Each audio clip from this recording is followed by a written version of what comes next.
E eu queria saber um pouquinho de ti, o que te levou a andar com Jesus até hoje? Como que você conheceu Jesus? Sabe, o que te faz, o que te motiva a estar com ele até hoje? Que testemunho é esse que você tem desse encontro com o Messias, que esse encontro com o Mestre? Então, vamos lá. Essa, essa live, assim, e essas nossas conversas assim, sobre a live, tem me feito refletir e relembrar dos motivos de eu estar onde eu estou com Deus, assim, né? E o que me fez a caminhar? O que me faz caminhar com Deus? Porque algumas pessoas acham que quando porque eu aceitei a Cristo, vai tudo 100%, sempre 100% dar certo, sempre 100% das coisas vão ser como eu gostaria que fosse. Não é assim. Nós vivemos uma vida normal, só que tem uma diferença dessa normalidade. É porque agora nós temos alguém que caminha conosco e nos guiando, nos ajudando, nos levantando, nos erguendo, nos consolando. Esse é Cristo. É aquele que permite muitas vezes coisas acontecerem que aos nossos olhos parecem ser ruins, mas para o nosso amadurecimento, né? E quando a gente fala que Deus é Pai, e nós tratamos Deus como um Pai, e aí depois que eu me tornei pai, eu comecei a entender melhor esse amor de Deus. Porque a minha filha, às vezes ela faz coisas, porque ela é criança, e às vezes eu a chamo a atenção, eu brigo, eu deixo de castigo, ou eu dou um gelo nela. Não é porque eu não a amo. Pelo contrário, é o tanto que eu a amo que eu e minha esposa, nós precisamos discipliná-la, nós precisamos ensiná-la, nós precisamos guiá-la para que ela venha crescer, venha com a bagagem de o que é correto, de como viver uma vida legal, uma vida abençoada. E isso que eu aprendi com os meus pais e que eu tento passar para minha filha assim. É por isso que Deus é Pai. E muitas vezes algumas pessoas abandonam Deus porque algo parece estar dando errado, né? Porque a minha vontade não aconteceu, né? Mas nós temos que olhar para Deus como um pai que cuida, que conhece, sabe o que é melhor para nós. E nas adversidades nos ensina e nos guia. Então, para que eu pudesse ter uma vida transformada, ter uma vida restaurada, ter uma vida abençoada, eu tive que aprender, e aprender machuca, né? Aprender dói. Então, para eu poder, como eu falei, da timidez que eu tinha e de tantas outras batalhas que eu enfrentei, para eu sair como vencedor e para eu sair com aprendizado, eu tive que passar por lutas, né? Eu tive que ser machucado para me reerguer mais forte. Mas o meu consolo sempre foi, eu lembro da minha adolescência, quando eu passava por situações e aí eu ia orar, ia buscar, e eu pensava assim, como será que é a vida de quem não tem Deus? Porque quantas vezes eu cheguei arrasado no meu quarto e fechei a porta do meu quarto arrasado, destruído. E aí eu me entreguei a Cristo, me entreguei a Deus, fechei a porta do meu quarto, liguei um louvor e passei ali um tempo com Deus e saí renovado, saí transformado. E quem não tem isso, né? E muitas pessoas se frustram, né? Se frustram com a instituição religiosa, né? Isso vai sempre acontecer enquanto homens regirem as instituições religiosas, né? Vão ter problemas. Mesmo a gente tentando acertar, né? A gente machuca pessoas, a gente magoa pessoas. Então, provavelmente eu devo ter magoado já pessoas, provavelmente eu devo ter falado coisas que alguém for para casa triste, né? Em algum momento, talvez eu fiquei sabendo, eu pedi perdão, mas em quantos outros momentos, de repente, que eu magoei alguém, a pessoa nem me falou que ficou magoada, e talvez eu nem saiba, mas não foi por mal. E assim acontece também lá em cima, entre os líderes religiosos, né? A gente tem que, quando nós aceitamos a Cristo, e aí a Elaine falou sobre, não está falando de uma religião, mas sim de Cristo, é isso que a gente tem que entender, que Deus é Deus, Cristo é Cristo, e homem é homem. Aí quando a gente tem esse entendimento que homem é homem, não quer dizer que a gente não vai se magoar ou ficar chateado com alguma situação que acontece, porque nós somos homens, nós nos magoamos, nós nos chateamos, nós nos frustramos. Isso é normal. O que não é normal é usar isso como desculpa para abandonar Cristo. Porque quem te magoou não foi Cristo, quem te machucou não foi Cristo, quem falou algo para ti não foi Cristo. Não foi Cristo, foi uma pessoa, talvez num momento de fraqueza, de falta de sabedoria, que todo mundo tem, né?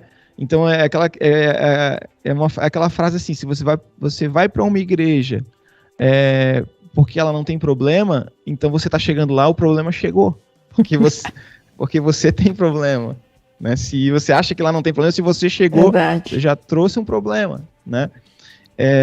Agora, quando você não estou falando que você vai olhar as coisas ou coisas erradas e você vai fingir que não é errado. Não, você tem a percepção do certo e errado, mas você tem que ter a percepção de Cristo. O que é Cristo? E o que é, talvez, uma falta de sabedoria, uma imaturidade de alguém que de repente que está conduzindo a instituição religiosa. E também ter a empatia de se colocar no lugar da pessoa, porque é muito fácil também julgar e criticar os líderes, mas a gente também tem que ter a empatia de que não é fácil lidar com pessoas, né? Eu tenho experiência de liderar times, né? Eu já fui líder de louvor, hoje eu sou líder de um time, dentro de um ministério de louvor grande, eu sou líder de um dos times. Calma, não conta tudo, deixa essa partezinha daqui a pouco. Tá bom. Mas assim, o que eu quero dizer assim, a minha experiência com liderança já é suficiente para eu saber o quão difícil é lidar com pessoas. E a minha experiência com liderança é liderando 30, 40 pessoas, né? E aí, agora imagina você liderar uma igreja com 100, 200, 300, 1.000, 2.000 pessoas, né? Como eu falei, eu não estou aqui para passar pano ou justificar erros, mas toda a situação que a gente passa, a gente tem que ter a empatia de olhar e refletir, ver o certo, ver o errado. Existem situações que você não consegue conviver com o que está acontecendo, e nessas situações talvez seja o momento de procurar uma outra comunidade, isso acontece, isso é normal, mas que nada te afaste de Cristo. Sabe? Eu não vou mais para a igreja porque fulano falou tal coisa. Veio um rapaz fazer uma manutenção aqui em casa. Aí ele veio, fez a manutenção, tudo. Ele era funcionário de uma empresa. E aí a gente começou a conversar. E aí ele me falou que era desviado de uma igreja evangélica. E aí eu fui, né, sutilmente perguntando, ele foi falando, e aí ele falou que o motivo dele não estar mais na igreja é porque ele se frustrou, se decepcionou com homens, pessoas o magoaram, o frustraram. E aí eu ouvi e eu não falei nada naquele momento. E na hora que eu tava lá, a gente tava lá já na rua, ele já tava indo embora, eu senti que eu precisava falar alguma coisa para ele. Aí eu comecei a falar sobre isso, sobre o que eu tô falando para vocês, sobre como Deus é Deus e homem é homem. E essa falta de empatia que nós temos, que é muito comum nós temos, de não conseguir se colocar no lugar do outro, faz com que a gente fique cego nos nossos problemas, cego em nós, a ponto de sair. Aí a gente coloca, é porque Deus isso, porque Deus aquilo, porque falando isso, eu nunca mais piso numa igreja evangélica, eu nunca mais faço isso, nunca mais aquilo, nunca mais. E é isso, a gente precisa olhar para Cristo, olhar para a palavra, ler a palavra ou ouvir a palavra, né? Hoje em dia a gente consegue ouvir a palavra, consumir a palavra, para a gente ter a percepção de que se aquilo que nós estamos aprendendo realmente é bíblico. E não nos frustrarmos com Cristo. Ok, você ficou chateado com uma pessoa? Ok. Mas que isso não te afaste de Cristo. Gente, palavras sábias. Vamos dar uma conferida aqui no chat. O Se Liga Dicas do Brasil falou, linda mensagem, gratidão e verdade, só Deus sabe o que é melhor para cada um de nós. Vocês que estão participando aí, ouvindo essa live, deixem um recadinho aqui, daqui a pouco nós vamos estar tirando as dúvidas de todos vocês. Aproveitando, falando sobre Cristo, né, eu quero dizer para vocês que o que o Leandro falou é algo tão sério, porque, deixa eu ver, Ayrton Santos Queiroz, muito Leandro, falou muito Leandro, Ayrton mesmo, sou meio sério, aquele abraço para você, que Deus te abençoe, sua casa, sua família, Ayrton. Gente, o Ayrton louva lá comigo, o Ayrton é membro do nosso time. Tá nós, hein? Esse time é bom, hein? Time bom. Pensa no cantor. O Ayrton é fera. Topzão. Gente, eu quero dizer para vocês que o que o Leandro falou, que a gente vive tão forte nesse momento, as pessoas se decepcionam com a instituição religiosa, se decepcionam com as pessoas, se decepcionam com Deus. Eu quero só te chamar a atenção em algo. Se nós estamos fazendo essa live aqui, porque nós cremos em Deus 100%, a nossa fé, nós somos pessoas que estamos nos esforçando a cada dia mais para melhorar. Mas tem muitas coisas que às vezes você se decepciona com Deus, que Deus não ensinou, que Deus não falou, que Deus não mandou nada falar para você. É um tempo que você precisa se aplicar na leitura das Escrituras. Leia a Bíblia, por favor, não tenha preguiça. Elaine, eu não entendo nada da Bíblia. Compre uma linguagem de hoje, tradução linguagem de hoje. Né? Quem sabe você que é um teólogo, está me ouvindo agora, vai dizer, meu Deus, que recomendação é essa?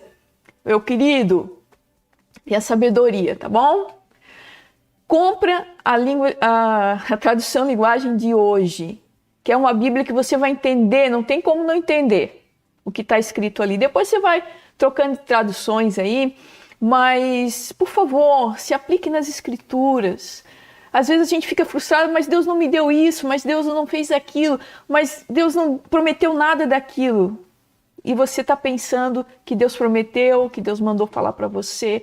Seja uma pessoa que tenha amizade com o Espírito de Deus, com Jesus. Leia as Escrituras.